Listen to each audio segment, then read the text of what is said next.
and I'm joined on the line by Haviah Mighty. Welcome to the show. How are you? Hey, I'm good. How are you? I'm doing well, thanks. So, Sweet. I wanted to let people know a little bit about you. So I'm curious, as you were as a kid, were you exposed to music because you grew up in a musical household, or was it more from your friends in the media where you were getting exposed to, everything that's out there? Uh, it was definitely a musical household. My three older sisters are all piano players, and we were in a group together called the Mighty Family, and like we had this whole joint family thing going on. So I was kind of born into the musical, like almost like the Broadway Disney side of things, performing, live adjudication, all that sort of stuff. And it just ended up translating into what it is that I do now. But my early beginnings were definitely very musical influenced, and that was like family based. So were all the family reunions, you guys just being asked to go and perform? Oh yeah, still to this day. Still to this day, that's excellent. Yeah. Do you have a rider though for those family reunion shows? Only green M I'm and not. M's, or Yeah, definitely not for mom and dad. They've been good, so I leave the rider out for them. They get the live show for free. now, did you start rapping immediately, or were you singing first and then sort of added rapping to the repertoire? No, I was singing for 7 years before I ever rapped. That's just the interesting thing I think about what I do is that as a mainly a rapper, that wasn't the original beginning. But I think what's really cool is like I had singing lessons for 7 years, and I think what that did was train my understanding of vocals, not specifically to do what I was learning, which was singing at the time, but more just to overall understand how to better use your vocals. And that includes your diaphragm, your diction, your breath control. And I think all of that translates into any use of your voice, whether it's speaking, rapping, singing. So I think that me starting off singing is a huge indicator for the style of rap that I do now. But yeah, 7 years of singing before I ever kind of like got into the lyricism bar side of things. Well, the technical training of your voice, your diaphragm, that's kind of interesting. It makes me think of that Toronto rapper Abdominal, who sort of claimed to fame as being able to rap in like 16 bars on one breath or whatever. So maybe you could give him a run Yeah. for his money. Yeah, I, mean, I don't know if we're going, quite for that stat, but yeah, no, definitely, it's definitely an important thing to me to not just rap, but like do it in a way that is intentional. And for me, it's been very intentional from the beginning. So what led you to starting rapping? Was there like a moment, or was it was something you'd listened to and then you decided to try it? I think it's a natural gravitational pull. I was born in the early 90s, so early 90s at that time was a certain type of hip hop, and at the time, like my parents were just not introducing that to their four daughters. So I wasn't originally listening to a whole bunch of hip hop.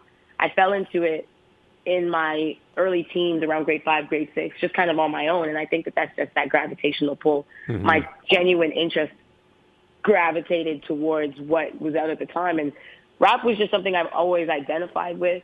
The moment I was able to be exposed to it, and I've always felt like it was a really cool way to tell your own stories. And it was an authentic thing, not something that was concocted or planned, but just kind of fell into it.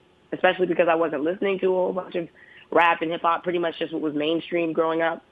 It was natural, and it was interesting to see the authenticity of just kind of like falling into it as opposed to being coached into it. Right.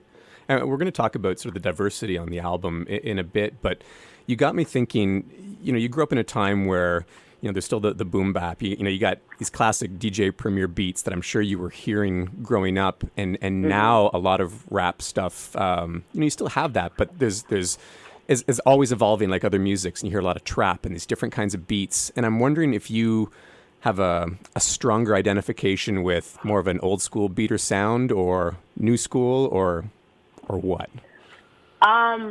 It's hard to say. I feel like production wise, I have some newer elements in what I do. I don't know if it's perceived the same from listeners. It's hard to like kind of like put yourself into a category, but if I'm trying to like create a separation, I feel like there's some newer elements in my music. You could definitely identify with the newer sounding drums. I feel like I do blend a lot of different styles and sounds. So I like Yes. to blend R&B soul with hip hop and trap elements. So I feel like there's definitely an amalgamation. But I feel like production-wise, you might get a little bit more of the new, whereas lyrically, you might vibe with a little bit more of the older, kind of just because of the storytelling elements of, I think, my style of rap. But then on top of it, like, I know that when I produce, I opt generally for some newer sounding drums or kind of futuristic sounding. I love to be able to modulate the sounds that I'm playing with. And I don't like stagnancy in production or my lyrical content. So if I am using old school hip hop elements, sometimes it doesn't necessarily come across as old school records, because old school records, the resources when hip hop was in its earlier phase were so much fewer and far between. Like, you didn't have access to certain samplers and access to the ability to like flip certain things and all these different drum kits. Like, you had your Roland 808 or whatever it was, and you worked within the resources that you had. So I do think that I pull from those elements, those styles of drums, but because of the access points that we have now and the softwares and DAWs that we can use, I feel like I really do try to dig in deep and do things that older style hip hop you were incapable of doing production wise. Right. And that's just because of the resources that we have access to now. So I think that's a large reason why the production sometimes can sound a little bit more futuristic or new school. But then the lyricism, that's definitely up to the fans to decide. I think it's kind of a nice blend of the two, because I definitely like newer sounding stuff. I love to play with my voice, pitch modulation. I like to use auto-tune as a creative element and not as a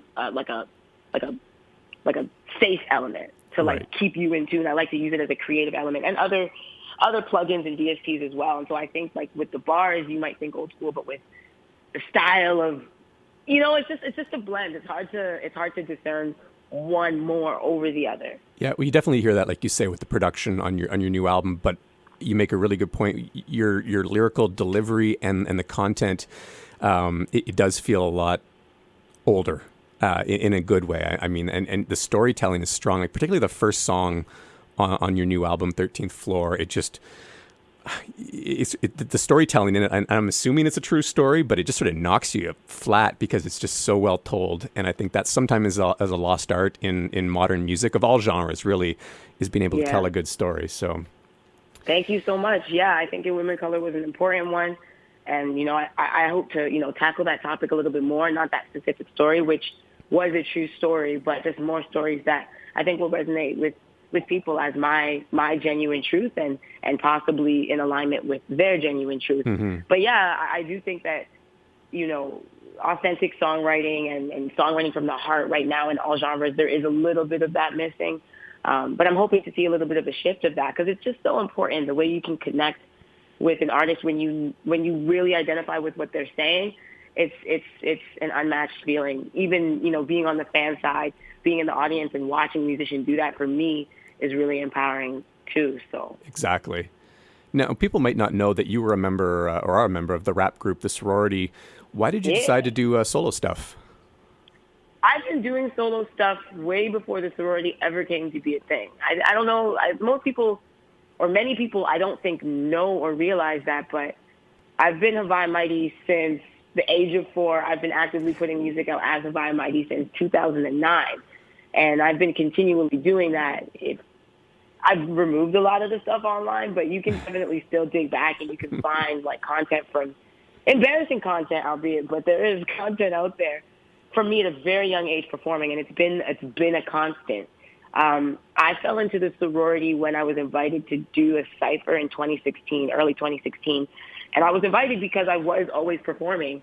Somebody that I knew at the time invited me to be a part of a cypher. I had no idea who was going to be there or, what exactly was going to happen with the video. But, as someone who was often accepting musical opportunities and performances, I said, yeah, I showed up. I did my thing. And that video was basically me and, at the time, the 3 other females that became the sorority. And we became the sorority off of the strength of that video. So we were all solo artists at that time and are all solo artists now. But that video, it did something, I think, for the culture as a movement and as a collective. And we all kind of agreed and understood that the power of the movement, it made sense to kind of explore that and kind of join forces as 4 different musicians and see what it would be like to bring like a modern girl, female empowered bar centric group, and the demand was there at the time. So we kind of went forward with that. And I know for me, even before the sorority formulated, because the video came out, I want to say 6 to 8 months before we ever became a crew. In the time that video was garnering the millions of views that it did get, my solo career was really, really coming together because my mental state was extremely affected by the success of that video. I think that was the first time that I was really validated in a social media way by viewership for 16 bars that I had written. And that was still technically me as a solo artist. And so my mindset was like, wow, like people are recognizing me from my job, like in the comments, this is crazy.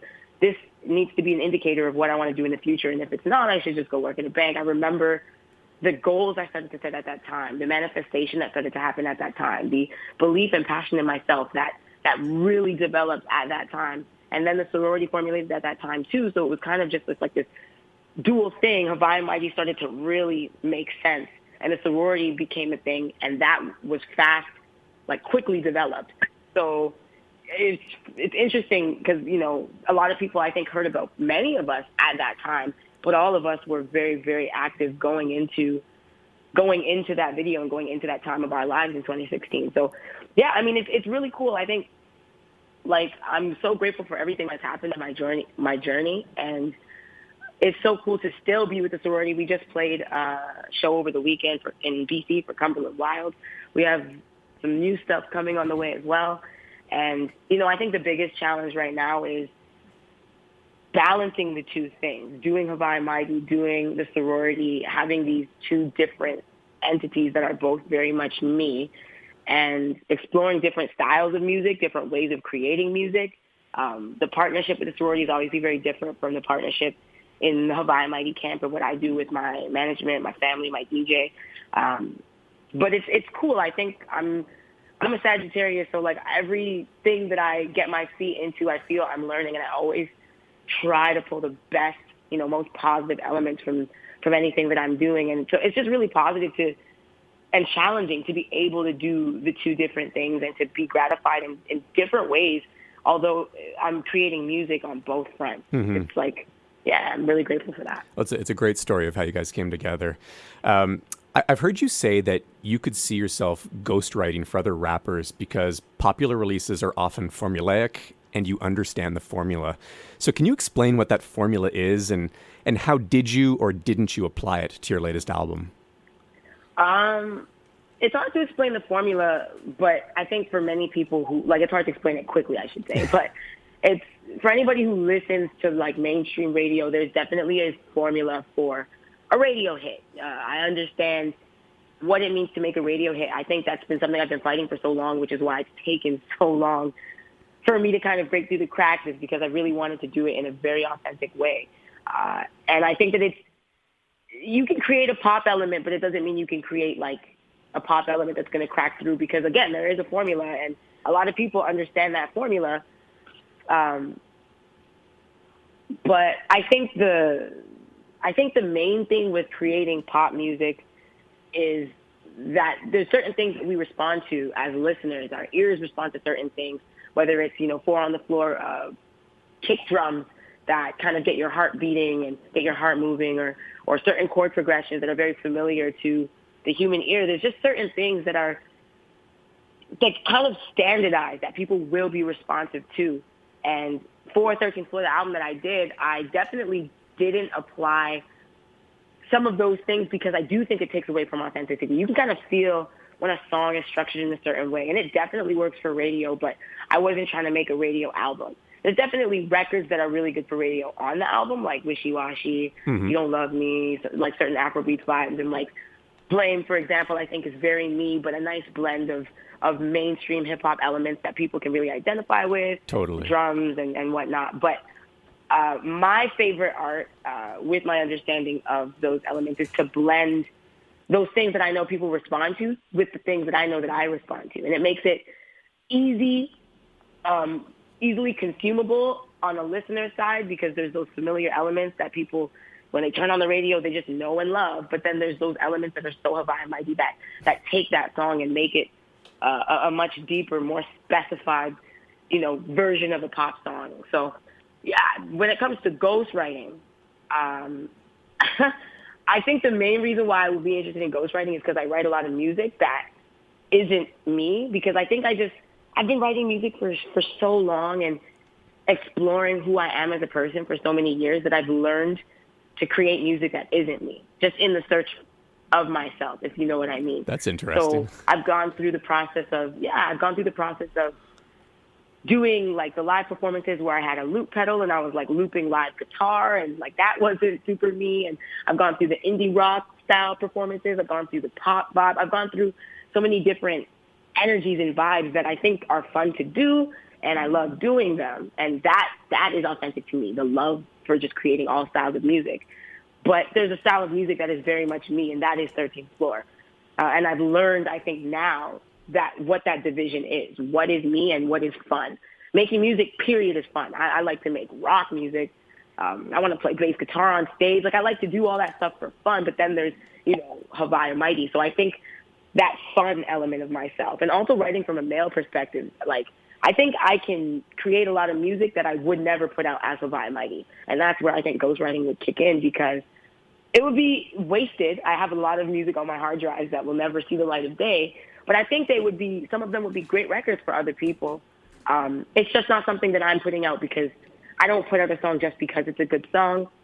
I put out a song because it's an extension of myself, and I want that representative to exist in society. I want people to be able to identify with me through something that I put out.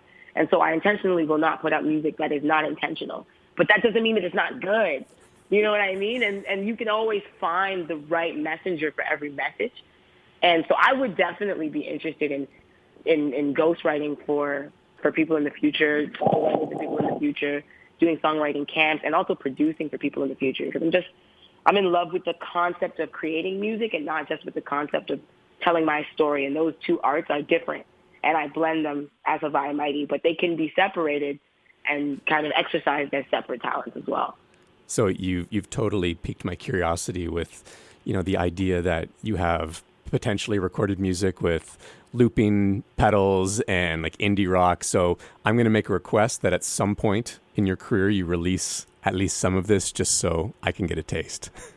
Honestly, I think I was going through my hard drive when I was flying to BC, and I was like, there's some gems in here. There's some really cool stuff that is very authentic to myself as well. So I think I'm going to definitely dig back into the hard drives and the predated books and find ways to like blend some of these older ideas with younger, less refined ideas, and kind of refine them and bring them to the light in the future. I definitely want to do that. Please do it.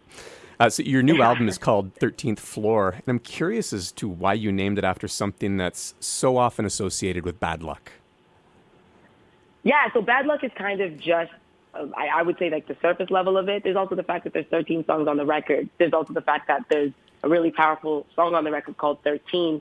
These are all kind of just like layers as to why the title is 13th Floor, but mostly the reason that I chose 13th Floor for the title of the album is because the 13th floor is a representation of something that we know exists, that we are told does not exist, and we therefore dismiss it, even though we all can see it and we know that it's there, because society has determined that for some reason it is aligned with bad luck, as you say, mm-hmm. or things that we don't want to associate with. We literally dismiss it.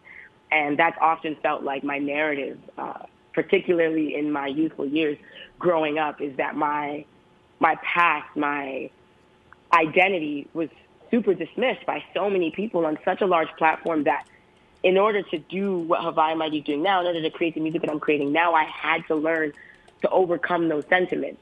And the marginalization that I faced, the things that a lot of young Black women face, the comments that we receive, the stigmas that are associated with us, the misunderstandings that depict us and surround us, are very much dismissed, mm-hmm. even in North America. And, I've had to overcome these things that some people think that I'm not even dealing with, or would argue that I'm not dealing with. And that, sorry, like what would be something that they would say you're not having to deal with, but you really are? Well, I mean, it's hard to say like I'm dealing with. I would say that we are dealing with. There's 2.2 8% Black people in Canada Yeah. to begin. So there's a familiarity issue for sure with people having an understanding. And we know that those things that we are unfamiliar with, oftentimes we are fearful of. And so when people don't understand something, the behavior cannot make sense to the thing that is being misunderstood. So I think the overall concept is being misunderstood, but it's the actions that come with being misunderstood. So if you're in a certain job, and like I worked at Long and McQuaid, which is a musical shop, very technical musical shop, working in the rental department, and I've received a lot of different types of treatment being a woman behind the counter, whether it's a literal dismissal of the fact that I'm behind the counter, the assumption that I'm the receptionist, being straight up told that I can't help someone with a problem they have not yet asked me. So that's like, being a woman in the professional world, and those things that set you back from being the best at your job, from getting the promotion that you're working for, perhaps from having the top sales and being in competition with your staff. That's like a professional setback, literally because of who you are and what you look like. And you can take those different snapshots and then apply whatever those things are that set you apart. So the things that set me apart particularly is the fact that I'm a young Black female who is in the rap field, who has a strong dominant energy, which women are always, kind of told to conform to the opposition. Yep. And then you blend all of these things, and then you put me in a category with a bunch of men who are celebrated for having that exact same energy.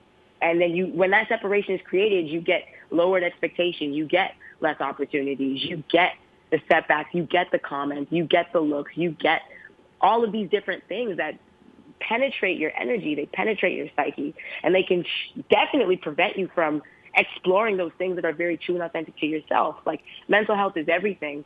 We know that, but there's so many people suffering from mental health issues, and that's just because of the lack of, I think, understanding between so many people, and like so many people are misunderstood, and it's so easy to get lost in the marginalization that surrounds different people. For me, it's been a struggle. It's been a struggle to find myself, to identify with myself, because of all of the things that have been shared with me that made me think, well, there's something wrong with who I am as a person. Whether it's your hair, like dreads are cool now, for example. People put fake dreads in their hair, like locks. They do extensions now. When I was younger, I had people of all different colors and races, people that look just like me, putting me down for my hair that is now like all the wave and is super trendy in 2019. Like, there are people that have cut their hair off because of the things I've heard. You know what I mean? Yeah. There's so many different angles. Being dark-skinned is a huge one. And I didn't talk in super specifics on 13th Floor, the album. It's more like kind of like the overall marginalizations that I faced. But even being a female in the music industry who is darker skinned, who is not over-sexualizing their brand, like, there's a lot of things that you have to do in order to get people to recognize you in the same facet as just any dude who wakes up in the morning and is like, yeah, I want to do this. Like, it's just not the same. Yeah. The experience is not the same. The struggles are not the same. And when I work towards my goals, I don't work towards them with a jaded perspective. I just work as hard as I know I have to work. But when I really look back, it's like, oh, damn, I had to work a lot harder than some. For and half I know the that games, right? Exactly. Yeah. I mean, and I'm not the only person that faces this. I've done a lot of shows over the past little bit. So many shows, more shows than ever this year. It's crazy. But through those shows, I've connected with so many people, and so many people resonate with what I'm saying, and they validate what I'm saying, even to me, because they're like, thank you so much for getting on that stage and saying what you said. No one is really saying that, and I've experienced this, or I've gone through this. I've had people reach out to me specifically in response to In Women Color to tell me, like, no one has ever made a song that I felt I could identify with this. Particularly as a Black woman, I've never felt so understood before. I went through school, thinking about lightening my skin and dating people that looked a certain way, and Wow. just feeling like you don't fit in because you don't. And you just have to come to the understanding that you don't, and find a way to navigate that. But everybody's circumstances are different. That's such a plague on somebody's psyche, and so fatiguing for somebody who just wants to live their life just like everybody else. Right. I've taken a path that allows me to pull from my pain and experiences and tell stories. And it's a different path than regular. But for any regular, like 9-to-5 path, it's so difficult to walk into these fields, into these rooms with people who don't understand you and just try to be understood for 24 hours a day, 7 days a week. That is hard. That is mentally fatiguing. That is tough. And that is, for some people, it's backbreaking. It sounds exhausting. It really does. It's so exhausting. And I think marginalization in general can be translated to so many different people for so many different, like, it depends on your environment. It depends on who you surround yourself with. You can experience marginalization in so many different ways. So, like, obviously men can experience it. Different people of different backgrounds and ethnicities can and will experience it. I'm just speaking specific to mine. But 13th Floor, the title in itself, is not to be too specific. Obviously, when you're a rapper, you are telling your own stories. That's what hip-hop is. So I do a lot of telling my story on the album. But the album is not, its overall encompassing focus is not to focus on Haviah Mighty, the story. It's to focus on the stories that we all share that we've overcome or that we are learning to overcome in order to be our better, greatest self. And I think that that's the most powerful. That's how I came to the understanding of what I needed to do to make this album. This is my 6th project that I've ever put out, and it's the first one that people are happy to have me call in and do interviews for. I've had to find a way to learn, like, what is it that I want to say? And finally, people are like, I get it. I understand you. 6 albums later. You know what I mean? My first album came out in, like, 2009. This is a long time coming. Yeah. This is the 10 years of work that they say that you need to put in before you can be an overnight success. I've, been working towards this for so long, and now I understand myself, and I'm more gratified even than the response to the album. I'm more gratified by the fact that I have found myself, and I wake up in the morning and I feel empowered, without creating a song. Like, you just wake up and you feel empowered, and I think it takes a lot more for some people based on their circumstances to get to that feeling. How can you manifest the passion and truly confidently exercise that passion and be the best you can be at it when the things surrounding you don't believe you can be that? Like, energy is so powerful. Right. It's so powerful. And I think I've just been looking, yearning, aiming, learning to be in control of what my energy dictates in my life, as opposed to letting society, the marginalizations around me, the things that set me apart or make me different. Instead of allowing those things to dictate who I am as a person, I've just been working towards finding it myself and having it come from within, internally.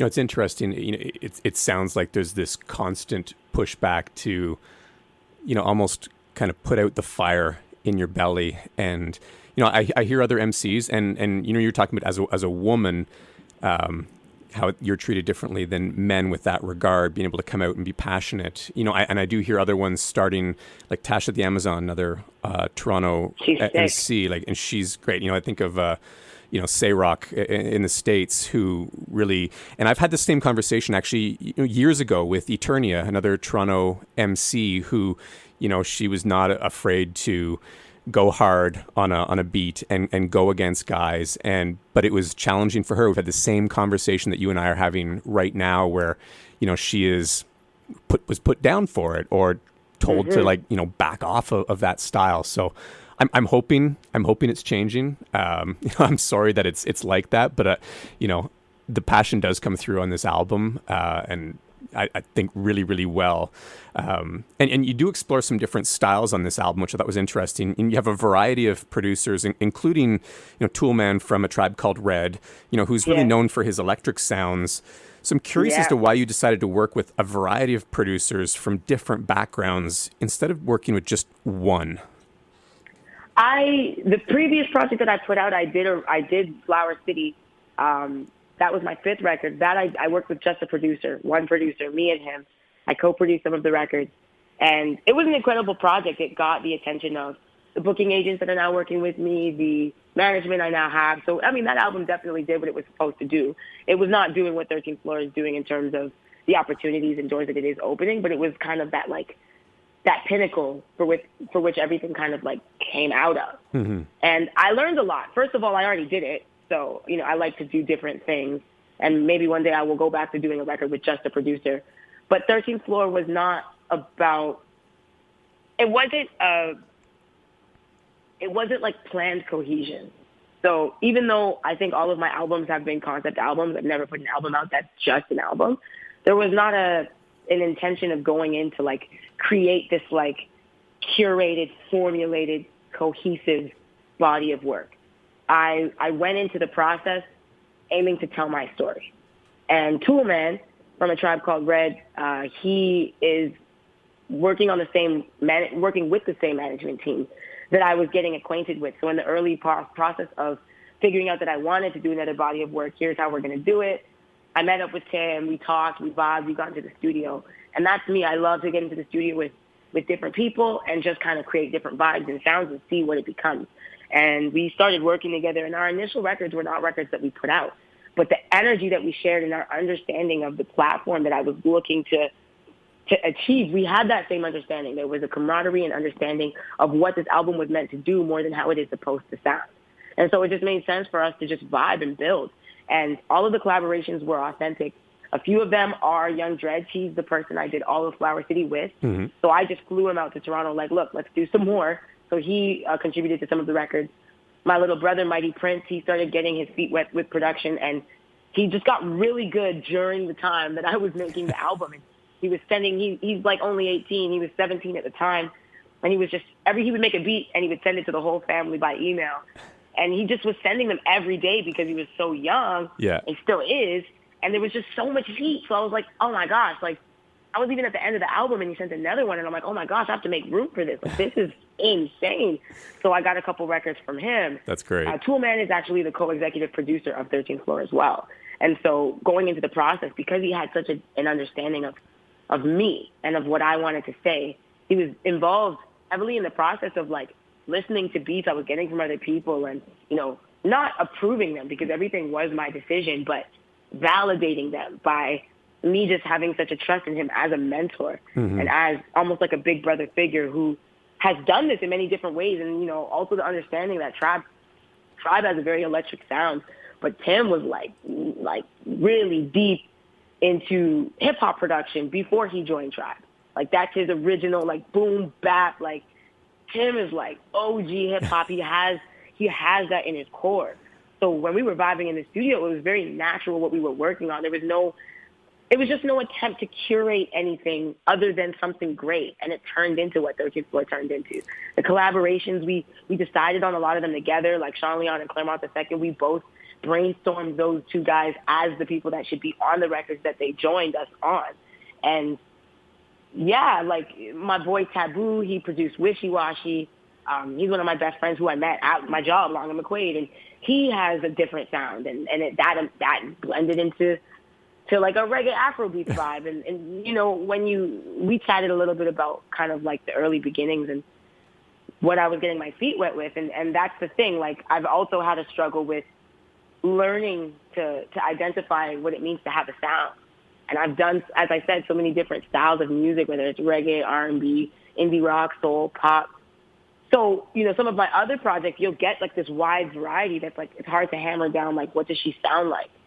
But on this project, somehow, some way, I think I found a way by working with so many different incredible people who are amazing at what they do to hone into what I sound like despite the genre. So, like, if you give me Afrobeat vibe, it's still going to sound like a Haviah Mighty. If we have a trap beat vibe, it's still going to sound like a Haviah Mighty. And I think the coolest thing about it was at the end of the process, I had all the records, all 13 records, and I got the stems, and I got to go back to my Pro Tools, sit down in my studio, and engineer them to ensure that they sounded exactly as I wanted them to sound. If that meant adding that little harmony that I always do, or, you know, making the snare do like the delay that I wanted to do, all of those little final touches, I think, also kind of hone it in as a Haviah Mighty project.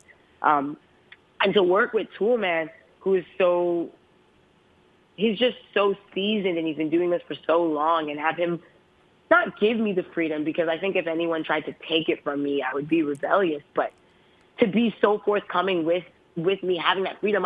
In the beginning processes, I thought, maybe I would have less involvement, or that would be the approach. And to have someone be so good at what they do and be like, no, like you're gonna do the final touches, not me. And me just being even slightly nervous about that. And somebody who's been at this being like, no, you got this. It's, like I've found more confidence even just through that process. Right. And I think that actually answers my next question because, I thought on the surface, it would seem that working with one producer might result in a more cohesive album. But 13th Floor, it sounds consistent the whole way through. And I think that's backed up by the fact that the album was shortlisted for the Polaris Music Prize, which is an award for the best album, like as a whole. And I think, you talking about how at the end you have that final oversight where you're able to play with it and make sure it sounds like a Haviah Mighty album, that creative control. I think that's it. I think that's what I'm hearing in the album is that's what makes it sound like you, for me anyway. So. No, I think so too. And I've never done that for an album before. Never ever have I had the ability to be so hands-on with the record. And I guess I thought going into this album with all of the different resources and all of the different people that can say, I like this or I don't like this, I was worried that I was going to lose even more control. And I didn't. I had more control than I've ever had, and people supporting my visions and people encouraging me to, associate with my weirdest, most unconventional self. Just go straight to that person. And I'm so lucky to have a management team and family and friends that really do support me in being who I am. And you can see with Tribe, what they do is very unique, and my production or my management team, Vallejo Productions, they also manage Jean-Michel, who's a piano player, and Jeremy Dutcher, who is an opera singer. Mm-hmm.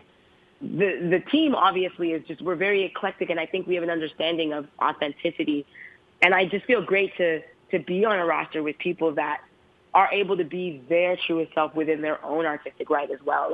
I didn't know that still existed. I didn't know that it still existed in the capacity that I have it. And to be given more resources and be given more freedom at the same time is wow. You hear so much stuff about the music industry and there's so many, you know what I mean? You don't think that that's going to be the reality. And I've been fighting for it to be the reality. That's why, I haven't taken other opportunities in the past that, maybe would have gotten me in the limelight, but for the wrong song or for the wrong message. Right.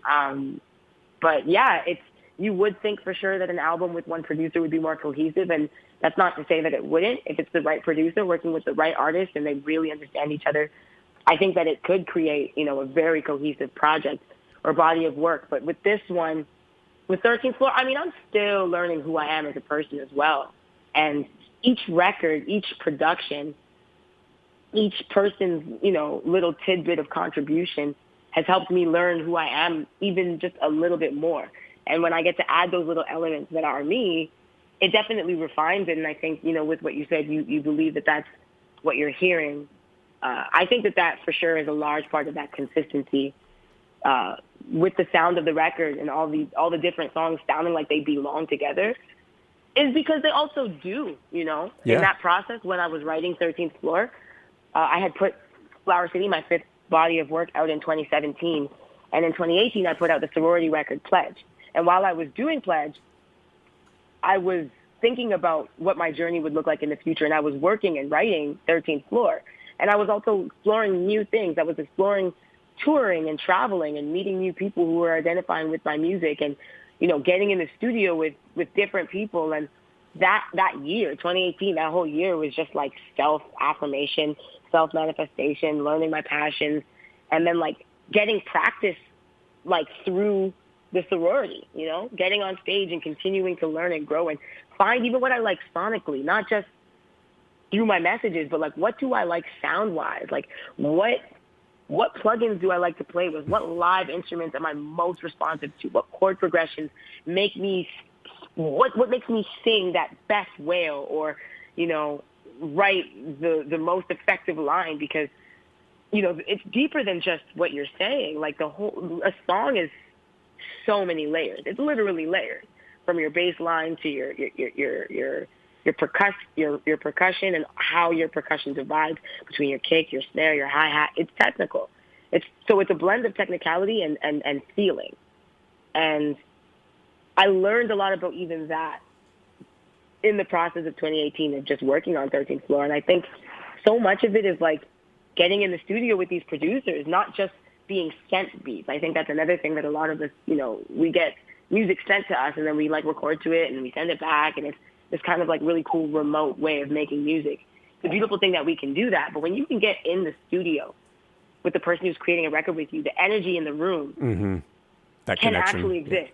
Yeah, there's no energy in the room when you're sending files remotely. And I think that energy does get lost in translation, in literal WeTransfer translation. Like, because, you're just not together. So I think, with the resources of of me doing this album as well, I was able to afford to get into the studio and invite people out and fly them, like flying Young Dreads from Montreal here. And like, I wouldn't be able to do that for any body of work prior. And so it just kind of all goes hand in hand with the access point of my team, the validation of people like Toolman, my sister hopping on records, my brother producing records, and getting in the room with these people who want to be involved and knowing face to face, looking you in the eyes, that you understand what this is about to be and why it's important.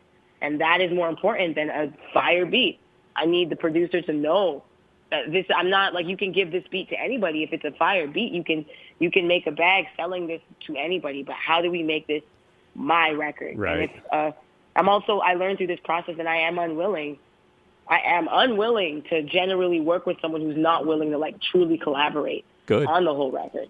Yeah. Like, and I think a lot of people, sometimes they don't know that they can have that input. And I can't fathom going back to not having the input of like, that snare sound needs this tweak, or like me even just doing it myself, and I think a lot of times for women too, that is a big setback. Like being involved in the technical aspect of creating a song, sometimes it's extra hard for a female to feel like she can belong or be allowed even to contribute in those ways to her own song.